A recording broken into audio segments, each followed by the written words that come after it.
day, beautiful people. Shalom, Auntie. Shalom, shalom. Okay.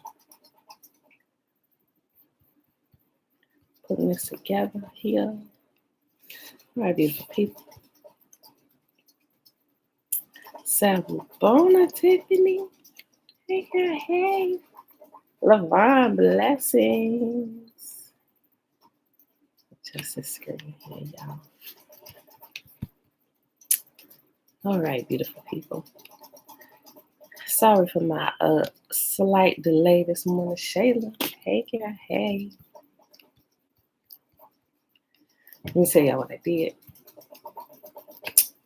I decided I was going to lay back down and close my eyes. And here's what's crazy. When I did that, I dreamt that I was going to be late this morning. It's crazy. So when my eyes open, I'm like, shoot. Here I go. I'm up, running around and stuff. Uncle to Daniel, peaceful greetings. It's Wabu. Trina, look. Yeah, so don't do that, Pamela. When you up, just go and get up. Yeah, so that's why a lot of times, even though sometimes I still be sleepy, I'll be like, I just go ahead and set my clock, and now I'll get up in 10 minutes, and that 10 minutes turn into a whole 30 minutes, and voila, I'm late, right? Shalom, Mom. So that's what I'm tired of this morning, y'all. I decided I want to give me an extra 10 minutes. Yeah, you see how that turned out, right? All right, but yeah, that definitely.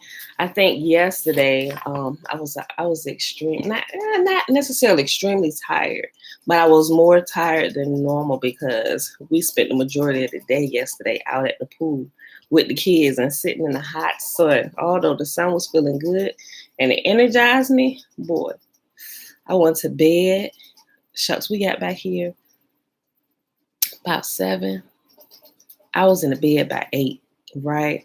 Yo, I got a lot of sleep last night, like a lot of sleep, and thought I still needed 10 more minutes when I got up this morning.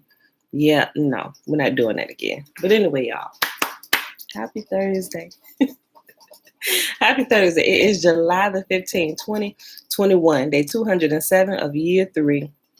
Of reading through the books of the law and the prophets and of the 3-year consecutive day count, day 876. Today, we start the book of Jeremiah, y'all. We're in Jeremiah 1, 2, and 3, and then we're picking up in Fossilized Customs on page 242. All right, y'all. So let's go ahead and do the Shema, which is found in Deuteronomy chapter 6, and we start in verse 3. Remember, take the time and read the entire chapter of Deuteronomy chapter 6 because I'm just kind of condensing it, right, to pull out the main points. But you want to read the whole thing so you know what the entire chapter says, right? Hear, therefore, O Israel, and observe to do it, that it may be well with you, and that you may increase mightily, as Yahuwah, the Elohim of our fathers, has promised us, in the land that flows with milk and honey. Hear, O Israel, Yahuwah, our mighty one, he is one. And you shall love Yahuwah your Elohim with all your heart, with all your soul, and with all your might. And these words which I command you this day shall be in your heart. And you shall teach them diligently unto your children. And you shall talk of them when you sit in your house, and when you walk by the way, when you lie down, and when you rise up. And you shall bind them for a sign upon your hand, and they shall be as frontlets between your eyes. And you shall write them upon the posts of your house and on your gates. And Yahuwah commanded us to do all these statutes, to fear Yahuwah, our mighty one, for our good always, that he might preserve us alive, as it is at this day. And it shall be our righteousness if we observe to do all these commandments before Yahuwah, our mighty one, as he has commanded us. All right, y'all. Jeremiah chapter 1. These are the words of Jeremiah, son of Hilkiah, one of the priests from the town of Anathoth in the land of Benjamin. So not only was Jeremiah a prophet, Jeremiah was also a priest, right? And he was the son of a priest, right? Okay. Yahuwah first gave messages to Jeremiah during the 13th year of the reign of Josiah, son of Ammon, the king of Judah. Yahuwah's messages continued throughout the reign of King Jehoiakim, Josiah's son, until the 11th year of the reign of Zedekiah, another of Josiah's sons. In August of that 11th year, the people of Jerusalem were taken away as captives. Jeremiah's call and first visions. Yahuwah gave me this message. I knew you before you were formed. I knew you before I formed you in your mother's womb. Before you were born, I set you apart and appointed you as my prophet to the nations. O sovereign Lord, I said, I can't speak for you. I'm too young. Yahuwah replied, don't say I am too young, for you must go wherever I send you and say whatever I tell you. And don't be afraid of the people, for I will be with you and will protect you. I, Yahuwah, have spoken. Then Yahuwah reached out and touched my mouth and said, look, I have put my words in your mouth. Today I appoint you to stand up against nations and kingdoms. Some you must uproot and tear down, destroy and overthrow. Others you must build up and plant. Then Yahuwah said to me, look, Jeremiah, what do you see? And I replied, I see a branch from an almond tree. And then Yahuwah said, that's right. And it means that I am watching, and I will certainly carry out my plans. Then Yahuwah spoke to me again and asked, what do you see now? And I replied, I see a pot of boiling water spilling from the north. Yes, Yahuwah said, for terror from the north will boil out on the people of this land. Listen, I am calling the armies of the kingdoms of the north to come to Jerusalem. I, Yahuwah, have spoken. They will set their thrones at the gates of the city. They will attack its walls and all the other towns of Judah. I will pronounce judgment on my people for all of their evil, for deserting me and burning incense to other gods. Yes, they worship idols made with their own hands. Get up and prepare for action. Go out and tell them everything I tell you to say. Do not be afraid of them, or I will make you look foolish in front of them. For see, today I have made you strong, like a fortified city that cannot be captured, like an iron pillar or a bronze wall. You will stand against the whole land, the kings, officials, priests, and people of Judah. They will fight you, but they will fail. For I am with you, and I will take care of you. I, Yahuwah, have spoken. All right. Jeremiah chapter 2. Yahuwah gave me another message. He said, go and shout this message to Jerusalem. This is what Yahuwah says. I remember how eager you were to please me as a young bride long ago, how you loved me and followed me even through the barren wilderness. In those days, Israel was holy to Yahuwah, the first of his children. All who harmed his people were declared guilty, and disaster fell on them. I, Yahuwah, have spoken. Notice how he points out that Israel is the first of his children, i.e., Israel is my firstborn. Just in case you didn't catch it, I'll repeat it. I remember how eager you were to please me as a young bride long ago, how you loved me and followed me even through the barren wilderness. In those days, Israel was holy to Yahuwah, the first of his children. All who harmed his people were declared guilty, and disaster fell on them. I, Yahuwah, have spoken. Listen to the word of Yahuwah, people of Jacob, all you families of Israel. This is what Yahuwah says. What did your ancestors find wrong with me that led them to stray so far from me? They worship worthless idols, only to become worthless themselves. They did not ask, where is Yahuwah, who brought us safely out of Egypt and led us through the barren wilderness, a land of deserts and pits, a land of drought and death, where no one lives or even travels. And when I brought you into a fruitful land to enjoy its bounty and goodness, you defiled my land and corrupted the possession I had promised you. The priests did not ask, where is Yahuwah? Those who taught my word ignored me. The rulers turned against me, and the prophets spoke in the name of Baal, wasting their time on worthless idols. Therefore, I will bring my case against you, says Yahuwah. I will even bring charges against your children's children in the years to come. Go west and look in the land of Cyprus. Go east and search throughout the land of Kedar. Has anyone ever heard of anything as strange as this? Has any nation ever traded its gods for new ones, even though they are not gods at all? Yet my people have exchanged their glorious God for worthless idols. The heavens are shocked at such a thing and shrink back in horror and dismay, says Yahuwah. For my people have done two evil things. They have abandoned me, the fountain of living water, and they have dug for themselves cracked cisterns that can hold no water at all. Why has Israel become a slave? Why has he been carried away as plunder? Strange lions have roared against him, and the land has been destroyed. The towns are now ruins, and no one lives in them anymore. Egyptians, marching from their cities of Memphis and Taphanes, have destroyed Israel's glory and power. And you have brought this upon yourselves by rebelling against Yahuwah your God, even though he was leading you on the way. What have you gained by your alliances with Egypt and your covenants with Assyria? What good to you are the streams of the Nile or the waters of the Euphrates River? Your wickedness will bring its own punishment. Your turning from me will shame you. You will see what an evil, bitter thing it is to abandon Yahuwah your God and not to fear him. I, Yahuwah, the Lord of heaven's armies, have spoken.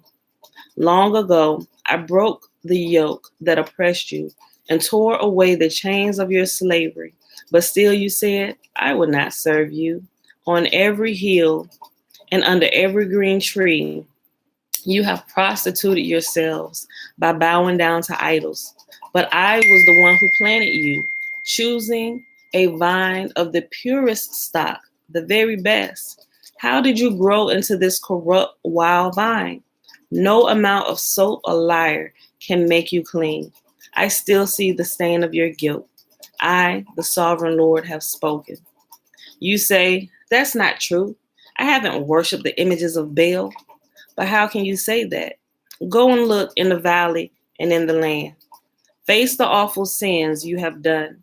You are like a restless female camel desperately searching for a mate. You are like a wild donkey sniffing the wind at mating time. Who can restrain her lust? Those who desire her don't need to search, for she goes running to them. When will you stop running? When will you stop panting after other gods? But you say, save your breath. I'm in love with these foreign gods, and I can't stop loving them now. Israel is like a thief who only feels shame when he gets caught. They, their kings, officials, priests, and prophets, all are alike in this. To a carved image, to an image carved from a piece of wood, they say, you are my father. To an idol chiseled from a block of stone, they say, you are my mother. They turn their backs on me, but in the times of trouble, they cry out to me, come and save us. But why not call on these gods you have made? When trouble comes, let them save you if they can. For you have as many gods as there are towns in Judah. Why do you accuse me of doing wrong? You are the ones who have rebelled, says Yahuwah. I have punished your children, but they did not respond to my discipline. You yourselves have killed your prophets as a lion kills its prey.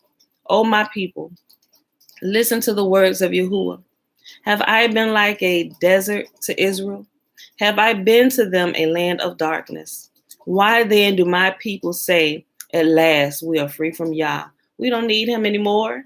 Does a young woman forget her jewelry, or a bride her wedding dress? Yet for years on end, my people have forgotten me. How you plot and scheme to win your lovers. Even an experienced prostitute could learn from you. Woo, boy.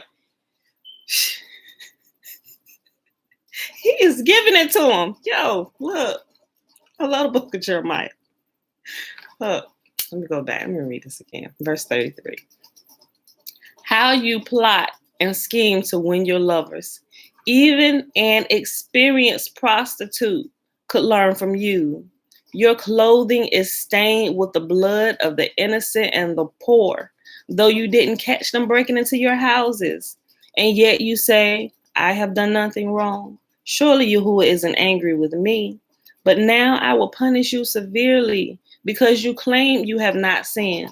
First here, then there, you flip from one alley to another asking for help. But your new friends in Egypt will let you down, just as Assyria did before. In despair, you will be led into exile with your hands on your heads. For Yahuwah has rejected the nations you trust. They will not help you at all. Last chapter for the day. Jeremiah chapter 3. If a man divorces a woman and she goes and marries someone else, he will not take her back again, for that will surely corrupt the land. But you have prostituted yourselves with many lovers. So why are you trying to come back to me, says Yahuwah? Look at the shrines on every hilltop. Is there any place you have not been defiled by your adultery with other gods? You sit like a prostitute beside the road waiting for a customer. You sit alone like a nomad in the desert. You have polluted the land with your prostitution and your wickedness. That's why even the spring rains have failed. For you are a brazen prostitute and completely shameless. Yet you say to me, Father, you have been my guide since my youth. Surely you won't be angry forever. Surely you can forget about it. So you talk, but you keep on doing all the evil you can. During the reign of King Josiah, Yahuwah said to me, have you seen what fickle Israel has done? Like a wife who commits adultery, Israel has worshipped other gods on every hill and under every green tree. I thought, after she has done all this, she will return to me. But she did not return. And her faithless sister Judah saw this. She saw that I divorced faithless Israel because of her adultery, i.e., the 10 tribes being scattered first by Assyria, right? Judah got to stay a little bit longer. Y'all saw what the 10 tribes did. You saw what Israel, remember, because they were split, right? Family split. 10 tribes called Israel. The last two, Judah and Benjamin, called the kingdom of Judah with Levi, mixed them, a little bit of Simeon too, right? So they saw you who scattered them. Many years. You saw what your faithless sister Israel had done and how I put her away. Yo, look, listen. Let me go back and read it. Verse 6 again. During the reign of King Josiah, Yahuwah said to me, have you seen what fickle Israel has done? Like a wife who commits adultery, Israel has worshipped other gods on every green hill and under every green tree. I thought, after she has done all this, she will return to me. But she did not return. And her faithless sister Judah saw this. She saw that I divorced faithless Israel because of her adultery. But that treacherous sister Judah had no fear. And now she, too, has left me and given herself to prostitution. Israel treated it all so lightly. She thought nothing of committing adultery by worshiping idols made of wood and stone. So now the land has been polluted. But despite all this, her faithless sister Judah has never sincerely returned to me. She has only pretended to be sorry. I, Yahuwah, have spoken. Then Yahuwah said to me, even faithless Israel is less guilty than treacherous Judah. Therefore, go and give this message to Israel. This is what Yahuwah says. Like, listen, we can see that today, right? Because those of us who just happen to be scattered in the Americas can clearly see that Judah because that's what most of Judah, Benjamin, and Levi, right, are scattered at in the Americas, South America, Caribbean islands, stuff like that. We can see that we're more treacherous than Israel, right? And our treachery is being shown all over the world, right? In some of the music videos, some of the craziness, world star hip hop, that's treacherous Judah, right? That's treacherous Judah. Who is not lying? Look, this section is entitled "Hope for Wayward Israel." It's hope for you because Judah is more treacherous than you are. Although you were scattered first with your treachery, they become worse than you. Look, shoo. Then Yahuwah said to me, even faithless Israel is less guilty than treacherous Judah. Therefore, go and give this message to Israel. This is what Yahuwah says. O Israel, my faithless people, come home again to me, for I am merciful. I will not be angry with you forever. Only acknowledge your guilt. Admit that you have rebelled against Yahuwah your God and committed adultery against him by worshiping idols under every green tree. Remember, Yahuwah, adultery and idolatry is the same thing, right? Adultery is idolatry, and adultery is I said it twice. Idolatry is adultery, and adultery is idolatry. Although you can talk about them separately, they're one and the same to Yah, right? Okay. Because one leads to the other. Idolatry leads to adultery, right? That's why they looked at as one and the same. Because if you commit this and you don't stop, you're going here to the gusto, to adultery, right? Yeah. Only acknowledge your guilt. Admit that you have rebelled against Yahuwah your God and committed adultery against him by worshiping idols under every green tree. Confess that you refuse to listen to my voice. I, Yahuwah, have spoken. Return home, you wayward children, says Yahuwah, for I am your master. I will bring you back to the land of Israel, one from this town and two from that family, from wherever you are scattered. And I will give you shepherds after my own heart, who will guide you with knowledge and understanding. And when your land is once more filled with people, says Yahuwah, you will no longer wish for the good old days when you possess the ark of Yahuwah's covenant. You will not miss those days or even remember them, and there will be no need to rebuild the ark. In that day, Jerusalem will be known as the throne of Yahuwah. All nations will come there to honor Yahuwah. They will no longer stubbornly follow their own evil desires. In those days, the people of Judah and Israel will return together from exile in the north. They will return to the land I gave your ancestors as an inheritance forever. I thought to myself, I would love to treat you as my own children. I wanted nothing more than to give you this beautiful land, the finest possession in the world. I look forward to you calling me Father, and I never wanted you to turn from me. But you have been unfaithful to me, you people of Israel. You have been like a faithless wife who leaves her husband. I, Yahuwah, have spoken. Voices are heard on high, on the wind-swept mountains, for weeping and pleading of Israel's people. For they have chosen crooked paths and have forgotten their God. My wayward children, says Yahuwah, come back to me, and I will heal your wayward hearts.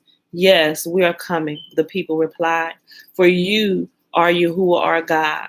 Our worship of idols on the hills and our religious orgies on the mountains are a delusion. Only in Yahuwah our God will Israel ever find salvation.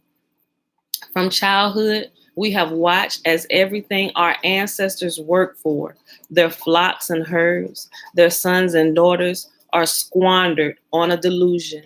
Let us now lie down in shame and cover ourselves with dishonor.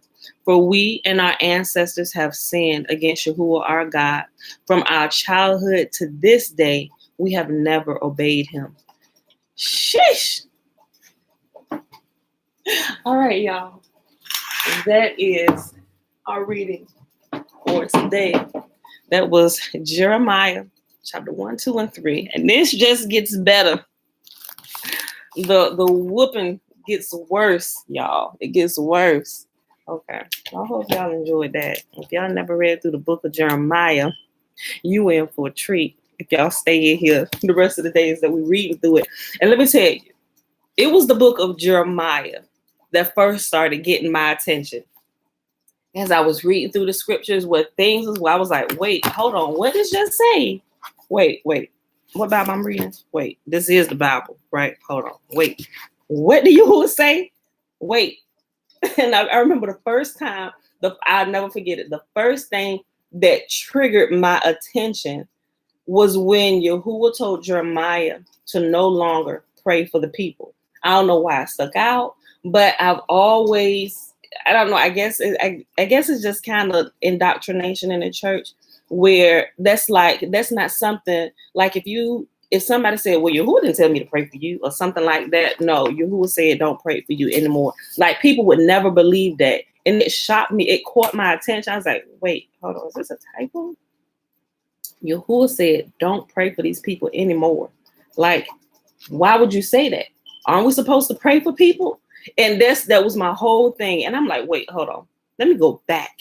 Maybe I'm reading this out of context or something. But he kept saying it over and over. He said, Jeremiah, I'm sick and tired of them. He said, stop praying for them. Now I understand why he said they gonna do what they want to do, right? Your prayers are not helping them, right? You want them to do what's right, but they don't want to do what's right. So I can't answer your prayer, right? He said, well, I could answer your prayer, if they were in alignment, but I can't answer your prayer, Jeremiah. So stop praying for them. Stop wasting your breath on these people. They're bent on living how they want to live. So stop praying for them, right? And Yahuwah kept, as we get through the book of Jeremiah, you will see how Yahuwah constantly tells Jeremiah. And Jeremiah was weeping for his people because he didn't want to see them destroyed, right? They ridiculed Jeremiah. They tried to kill Jeremiah. They dropped him in a cistern, right? But Jeremiah's love for his people was unmatched, right? He kept crying out to Yah. Yah said, Jeremiah, listen, look, I know you want me to save them, but they don't want to be saved, bruh. Stop asking me to pray for them because I'm not going to save them. I'm going to save you. I'm going to come get you out of this cistern. They're your people that you praying for. They tried to drown you, my G. And you still want me to save them? You want me to let you stand here and save them? I'm not going to do that because the righteous cannot die for the wicked. Y'all, alert him. Go alert him. They didn't drop Jeremiah the prophet into a cistern. Go get him, right?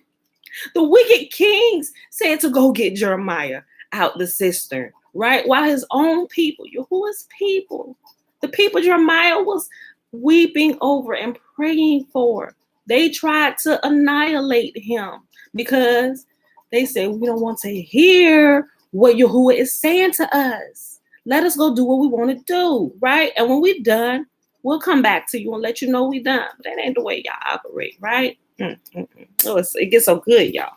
So look at Jeremiah, it's so good. All right. I mean, it's all good, but I'm just saying, especially when you can take it and you realize that Yahuwah's words are evergreen, like they are good forever. And when you read them, it's like it's still living today because it is. We can look at it now and see treacherous Judah is still acting the same way. And Yahuwah is still saying the same things. Stop. Just stop it. I'm sick of it. You see how long they've been doing this? You see how long they've been doing this?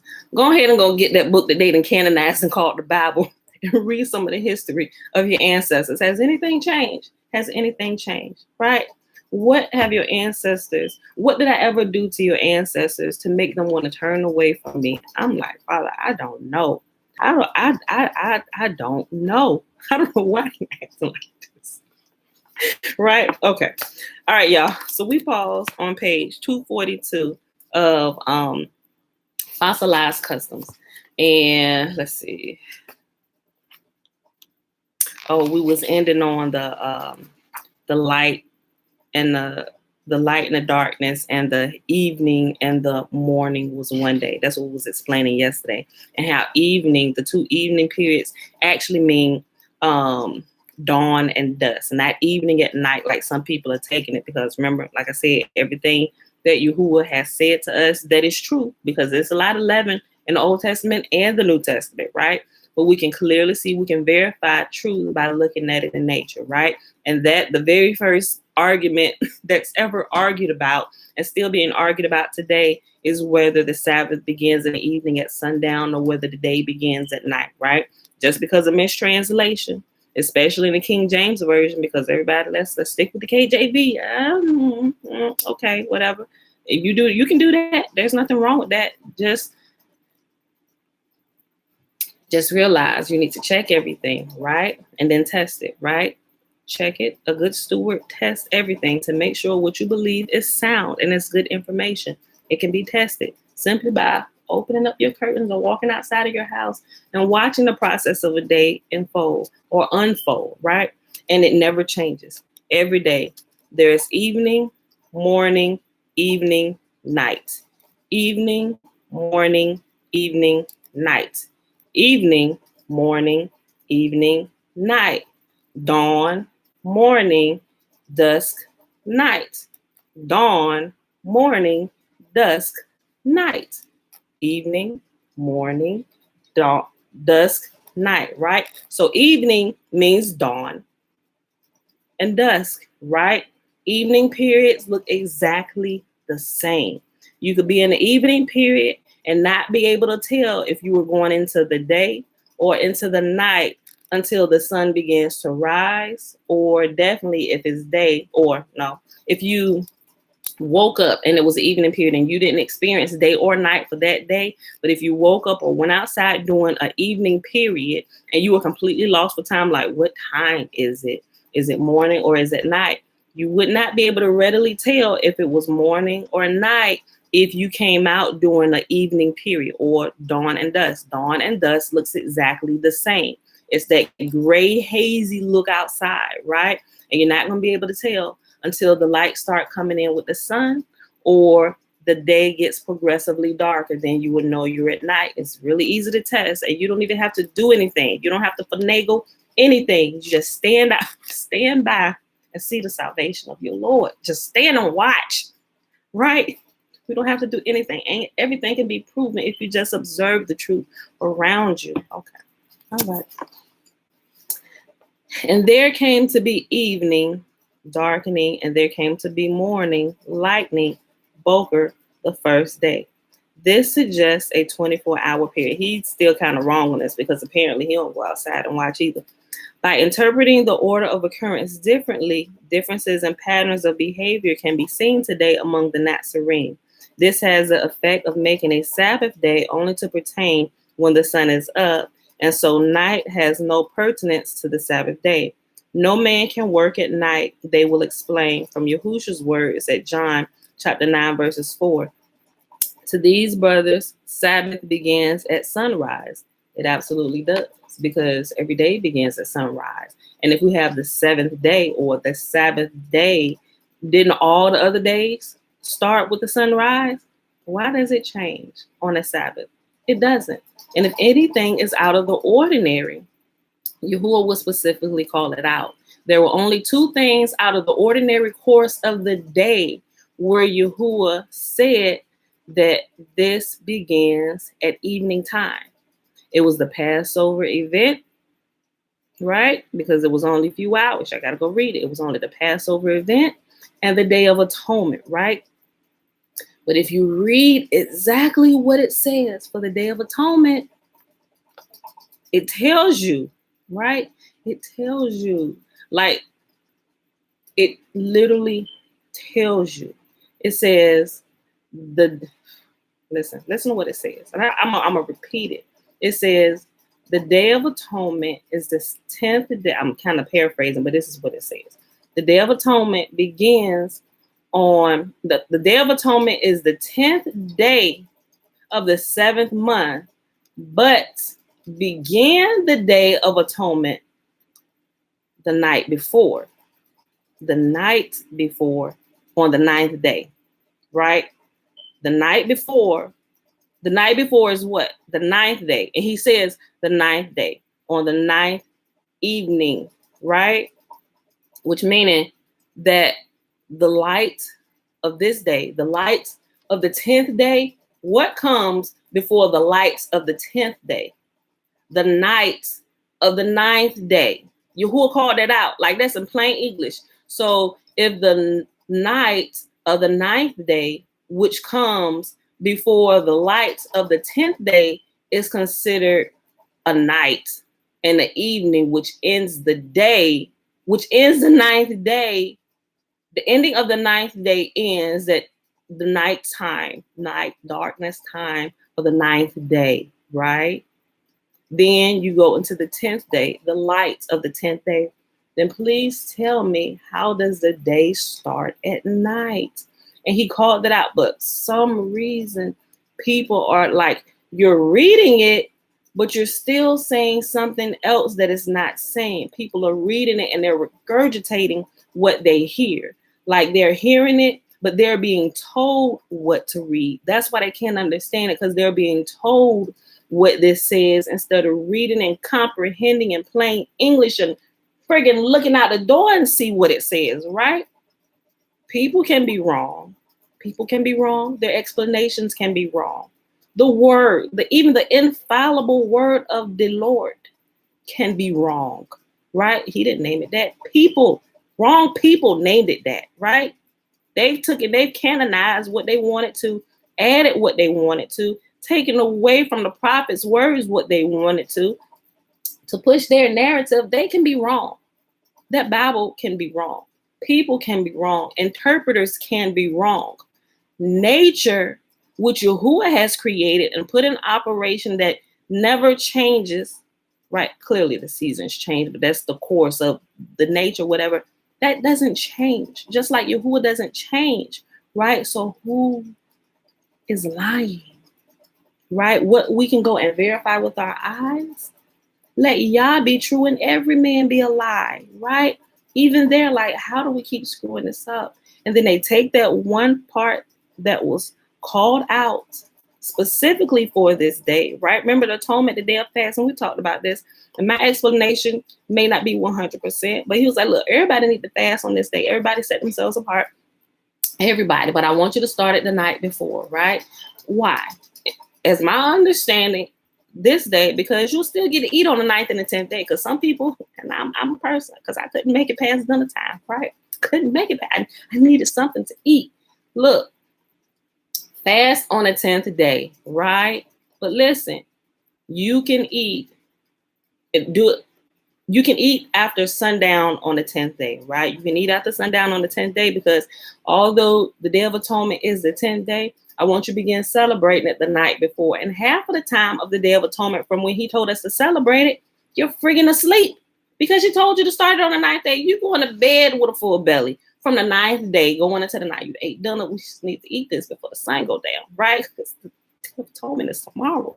So go ahead, eat what you're going to eat. And some people actually overeat. I'm not recommending that, right? But you're not going to go more than a whole 24-hour period without something in your belly, right? And if you practice the principle, like what I talk about when you trying to do a fast, when you wake up, you just don't start your digestive system with any food or even anything to drink, even water. Just hydrate yourself really good before you go to bed. You will not even be hungry, because you would have not started up your digestive system until you break your fast, right? People get up in the morning and break their fast. They break their nightly fast. Breakfast. Break fast. Breakfast.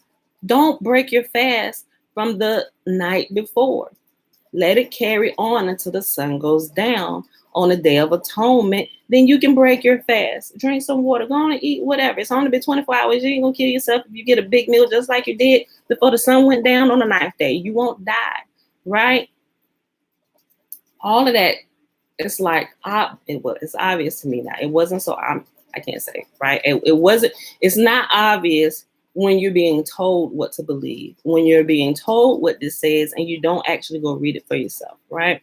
So I can't really knock people, because if they haven't broken, if their state hasn't been broken and kind of unplugged themselves from doctrine, churches, even Messianic congregations that try and tell you what this says. Listen, we will tell you what it say here. Open your Bible, say, but nobody really ever follows something. Like, you look like you following along what he say, but most people got their phone in their Bible, scrolling or swiping right or swiping left. while the preacher preaching or the teacher teaching or the evangelist evangelizing the congregation and the lost souls out there in the pews, right? We've all been there. We sit through this, right? We know the game. Look, when you start reading it for yourself, things going to start popping out and questions are going to start coming up. And they should. They very well should. But some people think, oh, that's the devil. Get out of here, devil. No, they start trying to get your attention, foolish. Okay, listen. To these brothers, Sabbath begins at sunrise. Do we have the capacity to be different, yet have love? Please don't do it because I do it, but study. I rest every week, beginning at sunset and end at the end of the sixth day, sunset. And there follows a twilight of nearly 30 minutes before the night arrives. Complete darkness, right? They call it twilight or, twilight. No.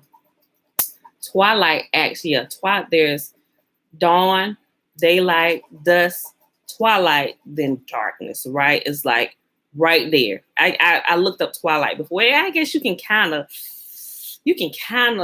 put that in with like dawn and dusk. I kind of think so, but I don't know. I need to look at a little more, some more of the definitions, but they even separate twilight, right? But you really can't tell the difference for real, right? Between twilight, dawn, and dusk. You really can't. Okay. One of my favorite scriptures to quote that establishes whether Sabbath begins at sunset or sunrise is Nehemiah 13:19. Also see context. And it came to be at the gates of Jerusalem as it began to be dark before the Sabbath that I commanded that the gates be shut and commanded that they should not be opened till after the Sabbath. Like, I don't even know why he used this, because if you use this, you have to use the beginning of the day as well with dawn. Like he's also cherry picking scriptures here. He's doing exactly what he talked about yesterday. People who go and pull scriptures to verify what they already believe instead of actually reading it in its proper context, right? And you can't just read here. You have to actually go and observe, right? You can be a whole theologian just by studying this book and be completely wrong because you haven't walked out into the real world. Just like somebody can be a bookworm or book smart, but they can go through the course or all the book knowledge for whatever it is that they're studying or for whatever job or whatever profession they have. You can have all the book knowledge, right? And it'll give you the basis of everything, even how to troubleshoot problems that may happen in a field.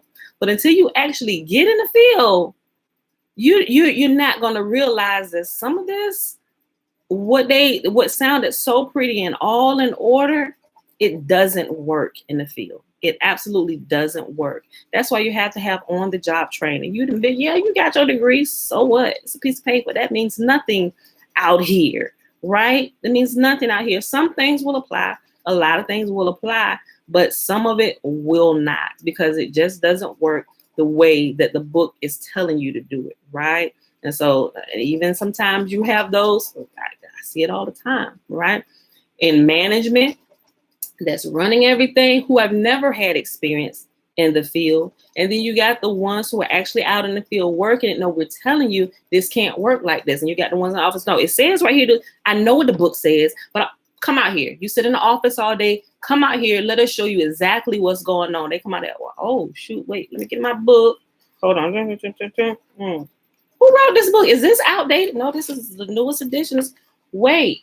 No, we got a problem here, right? Alicia said, just like nursing, you can be an A student, but until you're on the floor, you have no idea what you're doing. And that is true in every field. So you got the book scholars and the Bible scholars and the theologians that have gone through school. They done got their ordination. But until you have actually been out there in the field with the people on the streets and the people in the pews, you have no clue. But you sit up there all sedity like you know everything. And that's why you always got the fights between the management and the actual crew. Because the crew is trying to tell you, think the crew trying to tell you how to do your job. And they really are, because they got the experience. And then They're telling you, look, bro, just come out here and see what we're saying. But you're too hasty. I don't get paid. That is beneath me. That's what y'all out there for. When you get your degree, you can come up here, then you can talk to me. But until you can show me that piece of paper, and now they're ready to fight. We come in your head. But let me tell you, there is no better person to be in management than someone who has risen, that didn't come up out the mud, right? They make some of the best supervisors, some of the best bosses ever, right? Especially when they don't get up there and forget where they didn't come from. Like, no, let me tell you something. When we're out there in the field, I know you've never been out there and you've been in this position for quite some time.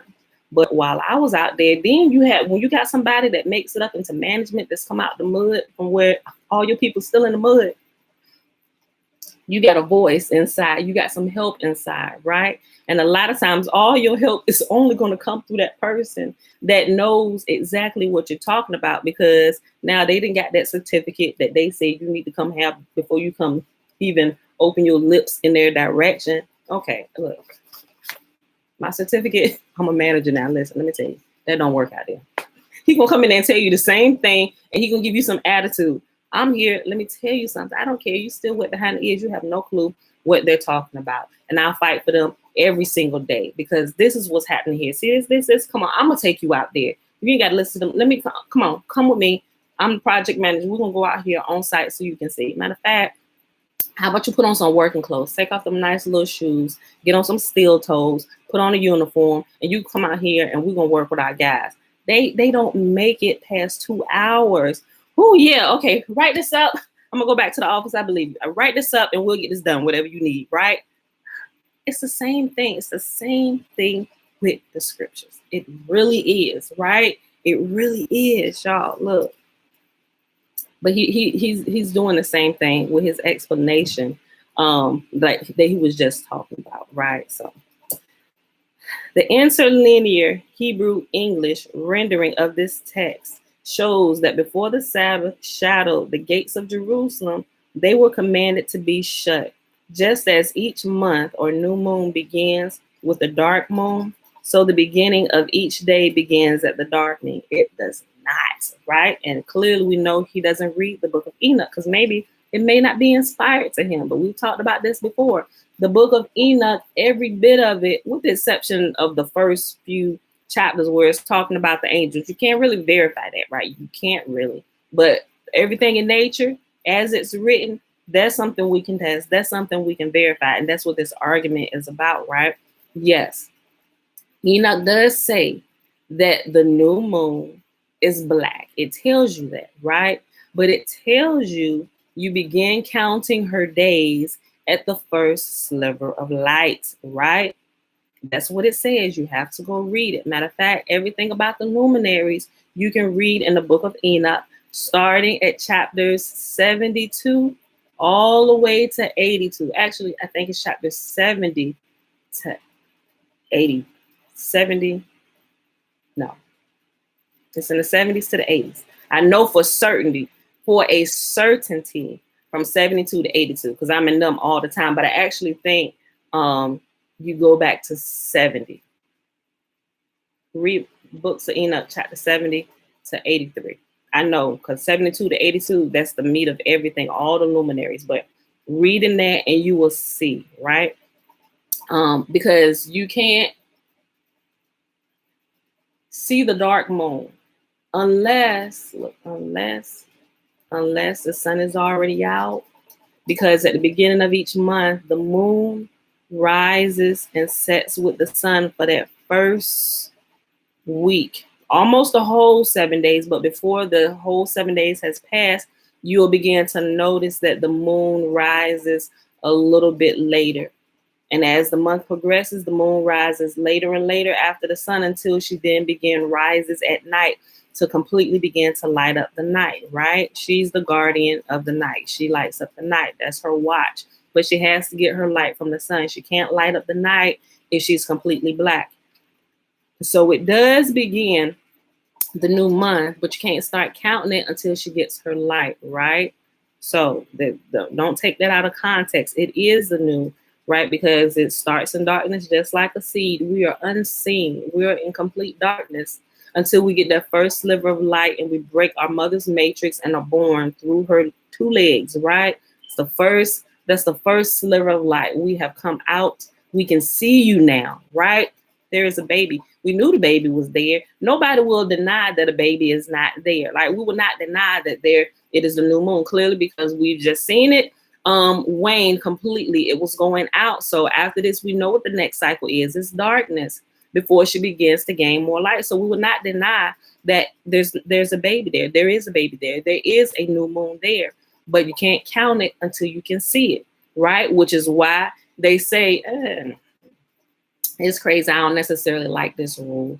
And I think it's changing with their, everybody would say that an unborn child is a human, right? You should still give them rights to life. You really should. But with the screwed up way the books are and stuff, well, the baby hasn't taken its first breath.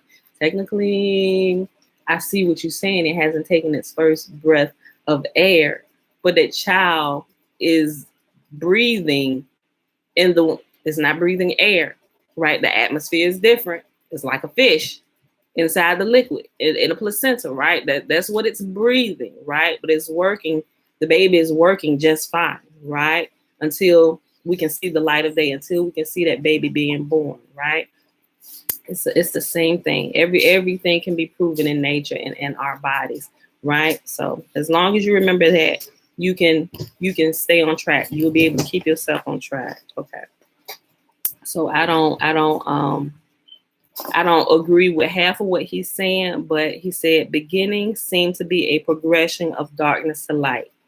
That I agree with, simply with the explanation I was just giving with the babies being born. You start in the darkness, then you come into light, right? But we don't begin to count it like on the books for real until we can see it. Now we can count the days of the month, because you can't count the month in darkness. There's no light. Well, which day are we at, right? And we can't tell which day of the month we're actually at if we can't see it. But as the moon progresses in light and she waxes, we can literally count and we can tell, we can pinpoint the week we're in, right? And we know that when we get to the full moon, that we're at the 15th day of the month. You can count if you study. Some people say, well, you can't count it, you're Muslim. No, that's freaking common sense. Pay attention to it for a few months. Take a year and just watch the progression. Count it on the calendar. Literally do the paperwork while you're doing the on-the-job experience and correct what they're saying from the book, right? Okay. Sabbaths and new moons. In a relationship, those who revert to the lunar Sabbath system are reading texts like Isaiah 66:23 and perceive an equivalence between a weekly Sabbath and a new moon day. Let's analyze that carefully. And it shall be that from new moon to new moon and from Sabbath to Sabbath, all flesh shall come to worship before me, declares Yahuwah. They explain that the connective word and makes both things the same, marrying them in likeness, though they are distinct from one another. The verse is discussing the span of time from new moon to new moon, and another span of time from Sabbath to Sabbath. All flesh will worship Yahuwah all the time. Yahuwah used these terms to gather all time into a kind of net. His worship will have no break in it. Should we not worship every moment? Now, most do not, but those in the world to come will do so. From new moon to new moon and from Sabbath to Sabbath, forcing texts to say what they aren't saying is what Peter warns us of. And he called it twisting the scripture. So clearly, if we're reading that in context, we would know that Yahuwah is saying, when he says from new moon to new moon, from Sabbath to Sabbath, him using that in the context where it was in, that's pretty much telling you that's going to be all the time. But we clearly know on the Lord working level in this realm, new moon to new moon is a span of a month. And from Sabbath to Sabbath is a span of the week. We clearly get that. We get that. And we know that they are separate and they're distinct in themselves, right? Because one is counting the month, one is counting the week, right? But when Yahuwah was using it, he said, look, from new moon to new moon, and from Sabbath to Sabbath, all flesh will come and worship me. And the context of what he was saying was it's going to be happening all the time, not just here and not just there and not just at this time and not that at this time, but for all times, every day, from new moon to new moon, and from Sabbath to Sabbath, all flesh will come and worship me. They're not going to set aside a single day. It's going to be every day, right? So when you cherry pick scriptures like that to make it fit your doctrine or your theology, you get this garbage, right? Instead of reading in its proper context, not trying to make Yahuwah say something that he didn't say when he was using this as an example to get it through your thick head that he's going to be worshipped by all people at all times, right? At all times. That's the whole point of that in its proper context. Okay. Forcing text to say what they aren't saying is what Peter warns us of, and he called it twisting the scriptures. The text does not say on new moons or on Sabbaths, but from one to the other. The manna which Yahuwah fed Israel for 40 years is related to the week that it made the... I'm reading too fast. The manna which Yahuwah fed Israel for 40 years is related to the week in that it made the arrival of each Sabbath very easily recognized. Teachers are saying the hidden manna. Yahuwah used manna, not the moon, to teach us when the Sabbath day arrived each 7 days. 7 means Shabuah, a week, yes. Okay. When a statement is made in scripture, which involves a list of several things, some are teaching the items not only connect the words together in a sentence, but that the and, A-N-D, unites them or marries them in the likeness and oneness. This is faulty interpretation. I agree with that. Like the example we just gave, what he was saying is that there ain't going to be no break in my worship. Everybody everywhere going to worship me all the time, right? That is faulty interpretation when you marry them in likeness and oneness, not keeping it in a proper context. The sun and the moon are used with and in between them, but these two are not the same things. Good and evil, Cain and Abel, Adam and Kawa or Eve. These are distinctions between things and people. The and, A-N-D, in no way makes them the same or equivalent. Sarah, his wife, and Lot, his brother's son, were not the same entities, but completely distinct individuals in their persons. David or David and Goliath were both people, but very different people. In the same way, new moons and Sabbaths are distinct. If we are told the first day of the 7th moon is a Sabbath, this means by deductive reasoning that the other 11 moons are not Sabbaths unless they happen to coincide with a weekly pattern established during creation week. The example that I was just giving earlier about the Day of Atonement. When I say when he wants a change and a break of what's normal, of what he's created, he will specifically call it out like he did on Passover and like he did on the Day of Atonement, right? And that's he gave another example in that 7th month where he used the Day of Trumpets, which is called out, right? It's called out. Listen to what it said. If we are told the first day of the 7th moon is a Sabbath, this means by deductive reasoning, by just thinking about this, and why would he call this out? Okay, so if the 7th month, the first day is a Sabbath, is the first day of all the other months a Sabbath? No, he only called out this one because it's a feast. It's a feast of trumpets, right? Look, listen. And technically, the Feast of Trumpets is, before I say that, the Feast of Trumpets is not a Sabbath. Hold on. But, y'all, hold on. But I think it actually does fall on a true Sabbath, which would technically make it a Sabbath, right? Look. You know, with my shenanigans with pre-marking ahead of time, we talked about this at the beginning of the year, right? So the Feast of Trumpets would be, imagine if the moon cycles fall in accordance like our proof calculator, right? Look, It would be on September the 21st. September the 21st would be if the new moons keep doing what they do, right? Which they are. I just need to make sure my calculation is sound, right? So the Feast of Trumpets, the seventh day of the first day of the seventh month will be September the 21st, right? And so what I noticed in the pattern was that the most of the feast days actually fall when they're called Sabbaths. In all actuality, they actually fall on the Sabbath days, which would make them what the Jewish people call them high holy days, right? High holy days. But counting Yahuwah's, keeping track of Yahuwah's time, his fixed calendar, like he did, it will cause it to perfectly line up with Sabbath days anyway, which blew my mind, right? So it will be the first day of the seventh month will be a Sabbath, right? Because it actually falls on a Sabbath day, right? Which will actually be it's weird how it falls. It's not weird, but until you like really look at it, you'll see what I'm talking about. But you have to be tracking it to see, right? I can sit here and explain to you, but until you actually get out there and get in the field, in the mud, and do the calculations yourself, you'll see exactly what I'm talking about. So people that just do that by following bookwork, it's hard for them to understand. They're gonna argue with you, but I'm telling you, you get out there and track it, you see exactly what we're saying, right? So that's why I'm like, I ain't arguing with you. I ain't arguing with you about this, right? Okay.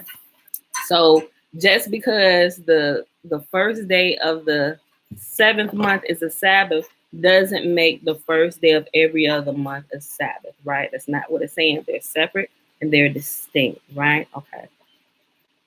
Hold on. Let me go back. If we are told the first day of the seventh month, the seventh moon is a Sabbath, this means by deductive reasoning that the other 11 moons are not Sabbaths unless they happen to coincide with the weekly pattern established during creation week.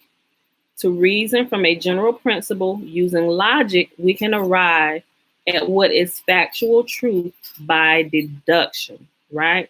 So let me finish reading this.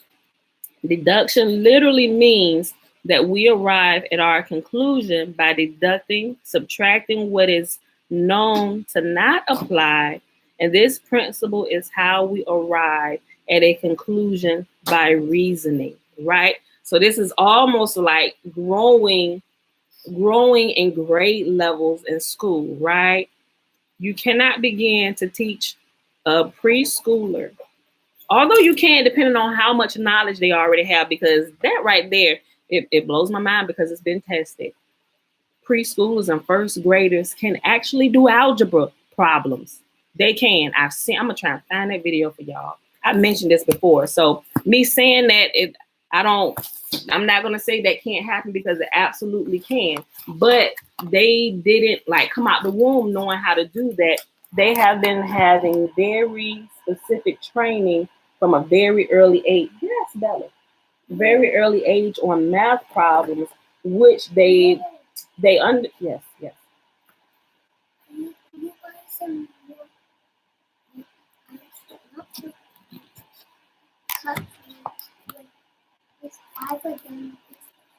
Okay, wait a minute, Bella. Hold on. They have been having very specific training from an early age because it's known that the younger the children are, they suck up things and they have a very high tolerance for learning at a very early age from like the time they're born. Not that they don't have a high tolerance, but they've tested it and they've proven up to the age of 5 years old that learning ability that children have, it is almost unmatched in any other time period in their lives, right? You can teach them to be proficient swimmers.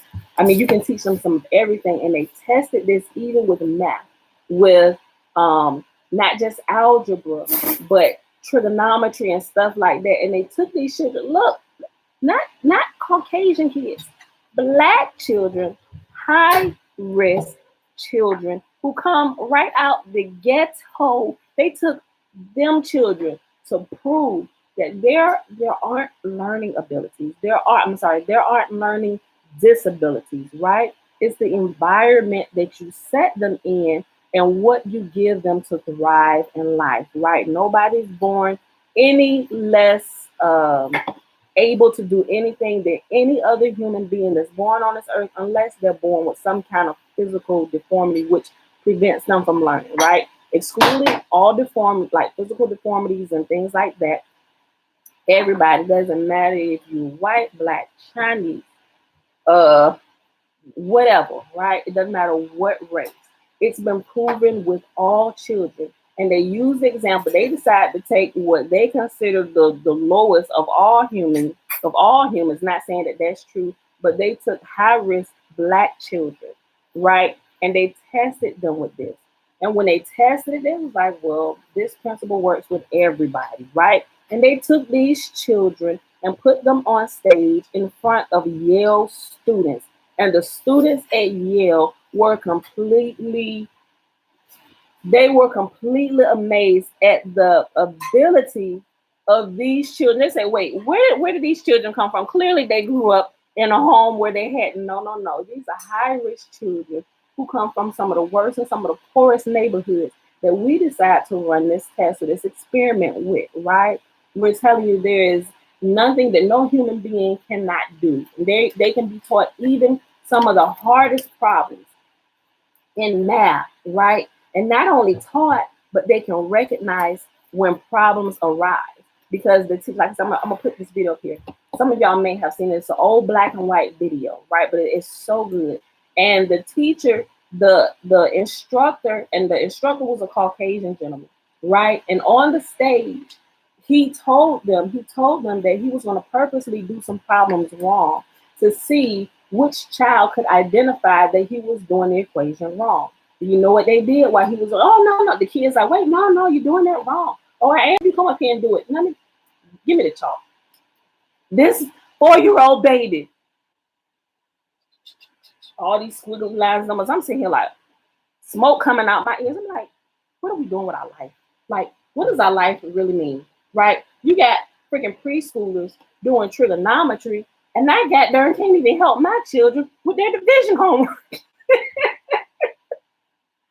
It blew my mind, right? So it's this same principle that's happening, right? And I said all that to get back to what he was saying here, right? He said, to reason from a general principle using logic, we can arrive at what is factual truth by deduction, right? And your deductive skills don't kick in until you have been taught like the different levels, right? One level of math builds upon another. And until you understand these, just like climbing the stairs of knowledge, right? Even in Egypt, with all the different languages, the only steps you could climb, to get to the king is up here on the 70th step, because there were 70 nations and 70 different languages. You need to talk to the king. How many languages you know? You only know 2. Go to the second step, and if he hear you, he hear you. If he don't, you don't. But here comes Joseph, right? Who overnight was taught, and I wish I could explain to y'all what happened to Joseph. Anyway, you would download to him all the 70 languages, because before he succeeded and exceeded and stepped up all them stairs, he only knew his language, right? Overnight, a download was given to Joseph, and he now spoke the 70 languages. Go take this message to Pharaoh, boom. And they like, well, who is this Hebrew boy walking in here? And everybody else they're saying Hebrew. They looking around like, oh, he a Hebrew. What he doing? He a climbing. And every step he took, he changed his language until he was face to face with Pharaoh with that 70th language. Like, hey Pharaoh, what's up? Right? And everybody was astonished that Jacob knew all the 70 languages of all the 70 nations of the world, where he stood face to face with the king, right? And that's why Pharaoh made him the second in command next to me. Like, clearly, there's nobody smarter here than you, right? Look, I don't even know how I'm standing right here. You got all the authority that I got. With the only thing you can't touch is my woman, right? Go ahead and do what you need to do, right? All these problems you say coming, you knew they were coming. You know this. There's nobody more competent to handle this and run this up than you. So you in charge of everything, Joseph. You just come let me know what you're doing. Just don't touch my woman. We good. Keep your hands out my cookie jar, right? Look, so until you can understand that each level builds upon another, you won't get it, right? And so you're using those same deductive reasonings and critical thinking skills when you read it through scripture, right? And you're going out here to test. Like, okay, so this happens here. We know that, okay, it's dark, then it's light, then it's dark, then it's night. Okay, so we know that deductive reason. Okay, we understand this, right? So you have to use all the information that you gather up until this point to prove your theory. This is what he's talking about, deductive reasoning. So you can't say Yahuwah called out, he said the first day of the seventh month is, if we know that the first day of a seventh month is a Sabbath, is that to say that the first day of all the other months are also Sabbaths? No, it's not. Like, it seems like it's all a big math problem. Y'all, the earth is a lab, right? And we have to think like this when we look and we read stuff and people try to say that Yahuwah said something. Okay, well, let's prove this then, right? Let's prove it. Yahuwah has given us a place to prove and test everything. And don't think that you're doing too much when somebody says something. Well, I don't know that I quite believe that. Let me think about this for a little while. Let me go through here and do my own research and test. And then we really should. We all should be diligent in our study that way, testing everything anybody tells us, even what you hear from me, right? Because I'm not perfect in everything. Test everything, people. And we're going to pause right here today. So I hope y'all enjoyed the reading for today. Okay. We read Fossilized Customs, starting at page 242, all the way over here to a whole page 243. We read the first 3 chapters of Jeremiah 1, 2, and 3. Y'all, it is Thursday, July the 15th, 2021, day 207 of year 3. I'm reading through the books of the law and the prophets and of the 3-year consecutive day count, day 876. Remember that it's not the Sabbath days or the feast day Sabbath days added into the count. Why? Because we rest on those days, right? All right, y'all. So let's go ahead and do the blessing, which is found in Numbers chapter 6, verses 22 through 27. Remember, the first 21 verses is a Nazarite vow, and a man or woman can take it. And Yahuwah spake unto Moses, saying, Speak unto Aaron and unto his son, saying, On this wise you shall bless the children of Israel, saying unto them, May Yahuwah bless us and keep us. May Yahuwah make his face to shine upon us and be gracious unto us. May Yahuwah lift up his countenance upon us and give us peace. And they shall put my name upon the children of Israel, and I will bless them. All right, beautiful people. I don't see any questions. All right, y'all. I'll see y'all tomorrow, bright and early, 7:15 a.m. Eastern Standard Time. I ain't gonna hit the snooze button tomorrow, y'all. I promise y'all. All right, y'all. I'll see y'all tomorrow, 7:15 a.m. Eastern Standard Time. Peace. Bye, y'all.